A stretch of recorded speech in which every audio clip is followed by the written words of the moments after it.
Buonasera da Porto Tolle, Silvia Bosco, l'assessore delle pari opportunità, una serata di presentazione in questo mese dedicata alla donna.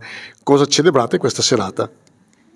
Questa sera questa è un'iniziativa inserita nel calendario più ampio delle attività che abbiamo promosso insieme alla Commissione Pari Opportunità in occasione del Marzo Rosa. Abbiamo chiamato questo calendario Alla Pari perché le iniziative che promuoviamo durante tutto il mese non hanno solo come tema la donna, ma spaziano a 360 gradi, perché la Commissione da qualche mese ha anche questa nuova connotazione, non si chiama più solo e non interviene solo sul tema della parità di genere, ma anche sull'inclusione, quindi questo è uno degli appuntamenti in realtà tutto al femminile, se vogliamo, aperto a tutti ovviamente, ma che è rivolto soprattutto alla donna e alla sua salute, al tema della prevenzione e della cura di malattie che spesso non si conoscono.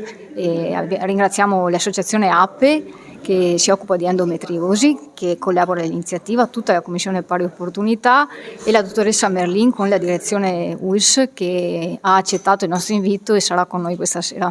Quindi questa sera il focus della serata sarà in particolare? La femminilità, la ginecologia e la salute della donna in età fertile.